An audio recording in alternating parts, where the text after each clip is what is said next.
Good morning all of you.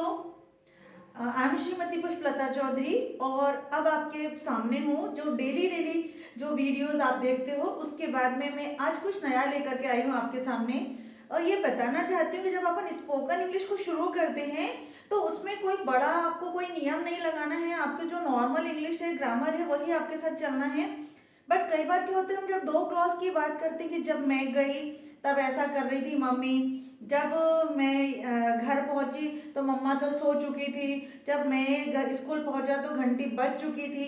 जब ऐसे वाले सेंटेंसेस आते हैं तो ज़्यादा हम स्ट्रक हो जाते हैं। तो ये हम कैसे करना है ये मैं आपको बताऊंगी।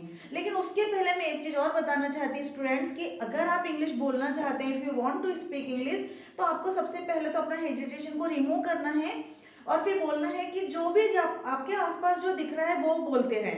यदि आप घर में तो कोई भी स्टोरी क्रिएट कर लो। कैसे स्टोरी क्रिएट करना है भाई? आई वॉक्ड देयर में गया, I went to there, someone met me, कुछ कोई मुझे मिला। बिल्कुल छोटी छोटी स्टोरी क्रिएट करिए जो भी आपने लिखी हुई है, मतलब जो आपके बारे में बताइए ना, कि भाई कोई अलग से कोई बुक नहीं लेना है कि once upon a time there was a king and there was a king, ऐसा कुछ नहीं है ना। तो आपकी खुद की, भाई मैं वहां गया, मैं ऐसा हुआ वैसा हुआ, I went there, someone met me, I called him, ऐसा कुछ भी बोलना है, ठीक है ना। सेकेंड फॉर्म में स्टोरी का तरीका होता है कि सेकेंड फॉर्म में बात की जाती है क्योंकि काम पहले हो चुका है। तो इसको मैं डे बाय डे धीरे धीरे एक एक छोटे छोटे वीडियो आपके बिल्कुल 10-10 मिनट के लेके आऊंगी। और मुझे पूरी उम्मीद है कि आपकी स्पोकन इंग्लिश को ये एनहांस करने ही करने वाली है, ठीक है ना। तो चलते हैं अपन without wasting our time, this is for you, okay. चलिए, तो हम अक्सर दो क्लॉज वाली चीजें पढ़ेंगे कि जब मैं घर पहुंची मम्मा खाना बना चुकी थी, ऐसी तो हम अक्सर बात करते हैं। तो मैं जब पहुंची तो जो पहला वाला क्लॉज होगा वो आपका सेकंड फॉर्म में होगा, है ना, पास्ट फॉर्म में, सिंपल पास्ट फॉर्म। और जो अगला वाला होगा, है ना, नेक्स्ट वाला, वो पास्ट परफेक्ट में होगा क्योंकि मम्मा तब तक तो खाना बना चुकी थी, एक काम हुआ तब तक के पहले जो काम हो चुका था। तो यहाँ पे जो वैन है वो आपका WH फैमिली का मेंबर है, बट यहाँ पे कब का सेंस नहीं दे रहा है, वो आप जब का सेंस दे रहा है ना। देखेंगे कैसे? वैन, फिर सब्जेक्ट लगाना है, फिर वर्ब के सेकंड फॉर्म लगाना है, फिर ऑब्जेक्ट लगाना है। ये हम कहाँ लगाते थे? सिंपल पास्ट में लगाते थे, क्लियर। अब हम दूसरा क्लॉज देखते हैं, यहाँ कॉमा लगा देना। सिंपल क्लॉज, सिंपल परफेक्ट देखेंगे जो पास्ट परफेक्ट का है। सब्जेक्ट है, हेड है और वर्ब की थर्ड फॉर्म है, फिर ऑब्जेक्ट है। Clear, got it my point. तो ये वाला जो है simple present tense, past tense है, मतलब पास्ट इंडेफिनिट है, और ये आपके पास पास्ट परफेक्ट है। Clear. When I reached home, जब मैं घर पहुंची, ठीक है ना। जब मैं घर पहुंची मम्मा हैड कुक्ड फूड, मम्मा खाना बना चुकी थी। क्लियर। व्हेन, जब मैं पहुंची घर, मम्मा हैड कुक्ड फूड, मम्मा खाना बना चुकी थी। ऐसे हम अक्सर बोलते हैं, बताते भी तो अपनी सहेलियों को, फ्रेंड को, दोस्तों को बताते हैं, तो उसको भी हम यूज कर सकते हैं। कैसे? जब पापा स्कूल पहुंचे मैं फीस भर चुका था। अब पापा ने बोला हो कि मैं भर दूंगा फीस, और फिर हो सकता है वो नहीं आए तो तब तक ये भर दिए, तो हम उसको कैसे बोलते हैं? व्हेन पापा रीच्ड हो एट स्कूल, रीच्ड स्कूल, जब पापा स्कूल पहुंचे, आई हैड पेड फी, मैं अपना फी पहले से पेड कर चुका था।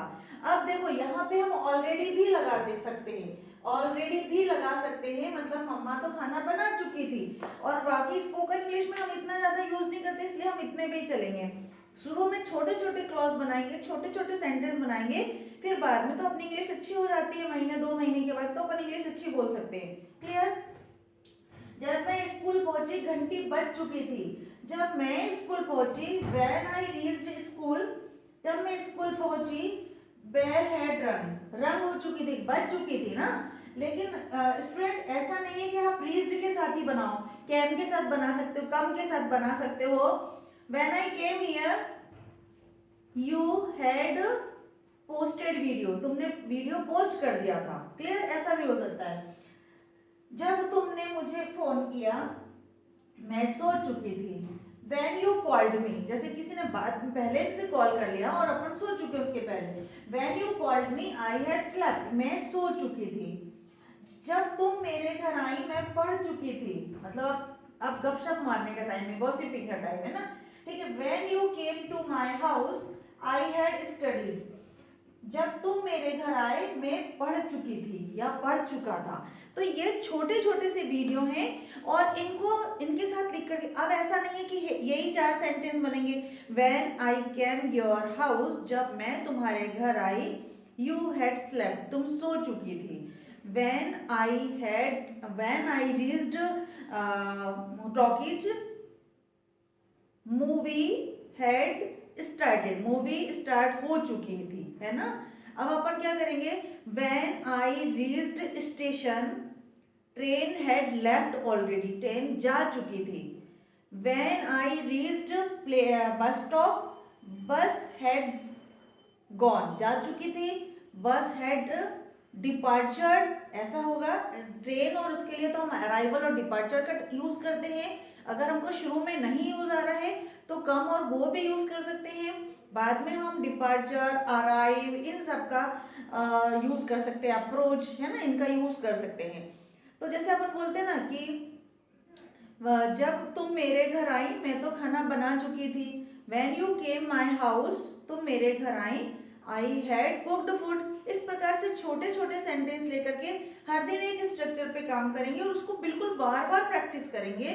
कल भी मैंने एक वीडियो पोस्ट किया था स्पोकन इंग्लिश को कैसे स्टार्ट करें करके, और ये मैं डेली एक या तो कोई स्टोरी लेकर के आ सकती हूँ या ऐसा कोई स्ट्रक्चर लेके आती है। स्टोरी के लिए कोई बड़ा, मैंने बार बार कह रही है कि स्टोरी के लिए बहुत बड़ा हमको स्ट्रक्चर नहीं लेना है, ये वाला स्ट्रक्चर चल जाएगा। When I reached home, you were there, you was happy, जब तुम मेरे घर आई, तुम यू वर देयर, जब तुम मेरे घर आई।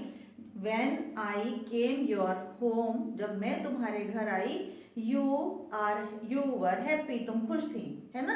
तो इस प्रकार से छोटे छोटे सेंटेंस बनाएंगे और अपनी इंग्लिश को एनहांस करेंगे। आई होप गाइज आपको ये वीडियो अच्छा लगा होगा तो लाइक करिए, शेयर करिए, सब्सक्राइब करिए। उससे कहीं ज़्यादा उसकी प्रैक्टिस कीजिए। Practice makes man perfect, women perfect as well, सब लोग परफेक्ट होते हैं। तो आई थिंक आप कर सकते हो और यू कैन डू इट।